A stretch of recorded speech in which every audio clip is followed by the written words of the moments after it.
Welcome friends. दोस्तों आओ अब हम न्यूमेरिकल्स की तरफ चलते हैं 1D के, जो जेईई के लिए, नीट के लिए और जेईई एडवांस के लिए भी आपके जरूरी हैं। आइए, ये क्वेश्चन आपके सामने, इसको आराम से पढ़िए।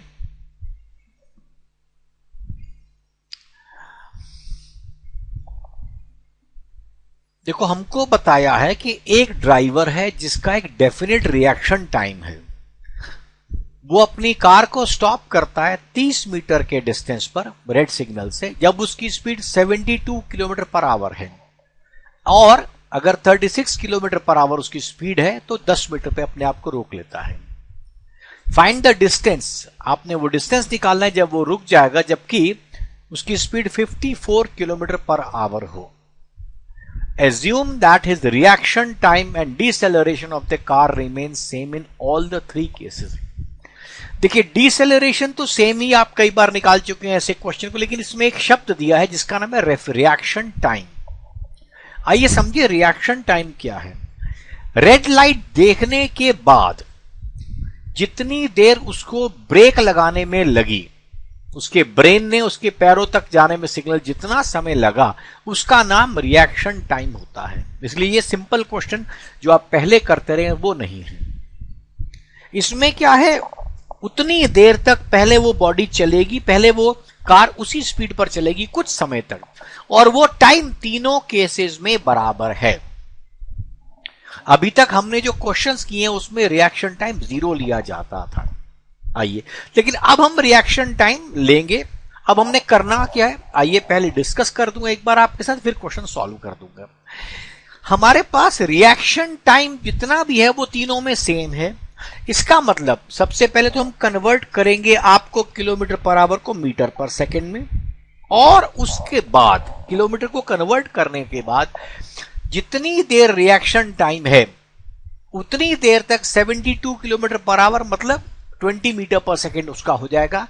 उतना इनटू टाइम टी, वो हर बार वो डिस्टेंस, जैसे वो 36 किलोमीटर पर आवर चलेगा मतलब 10 किलोमीटर पर आवर, तो 10 इंटू टी, वो टाइम तक वो बॉडी उसी स्पीड पर चलेगी।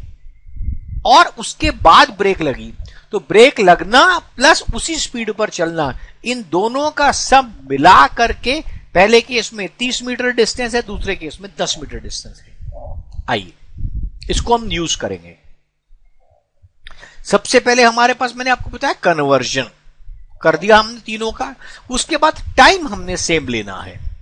अब आप इसको ध्यान दीजिएगा, देखिए नेक्स्ट स्टेप हमने कहा, ये देखिए हमने सबसे पहले स्कीम का बनाया कि 400 minus 0 V square minus U square upon 2a, distance है ना हमको दिया हुआ। तो मान लीजिए मेरे पास v तो आपको मालूम है 0 है, यू स्क्वायर आपके पास पता है 400 है क्योंकि 20 का स्क्वायर है। तो 400 minus 0 upon 2a plus 20t, this is 30। इसी तरह दूसरे केस में आप 10 को लेकर के प्लस 10t, उसमें 10 की स्पीड से चलता है, उसकी वैल्यू 10 से निकालेंगे। ये देखिए 100 minus 0 upon 2a plus 10t equals to 10। अब ये दो इक्वेशंस हैं, इन दोनों की मदद से आपको t निकालना है और a निकालना है। जब आपका t और a निकल जाएगा तो आप ध्यान दीजिएगा 15 किलोमीटर पर आवर की स्पीड पर भी वही चीज होगी, मतलब 15t उसमें भी जुड़ेगा। इनको सॉल्व करके मेरे पास एक्सेलरेशन 10 आ गया, और जैसे ही मैंने इसकी वैल्यू निकाल करके t पे कन्वर्ट करी तो t हाफ सेकंड आ गया।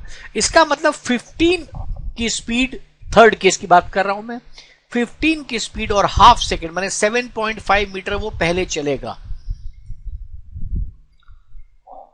और उसके बाद आपको जो एक्सेलरेशन है उससे कितना चल पाएगा वो निकालना पड़ेगा आपको। ये दीजिए 225 अपॉन 20, 20 कहां से आया नीचे वाला, 2 इंटू a और 15 इंटू 0.5 विच इज, तो आप वैल्यू देखते हैं, इट इज 18.75 मीटर्स। तो एक क्वेश्चन था जिसमें आपने रिएक्शन टाइम को समझना है। रिएक्शन टाइम तक बॉडी वैसे ही चलती है।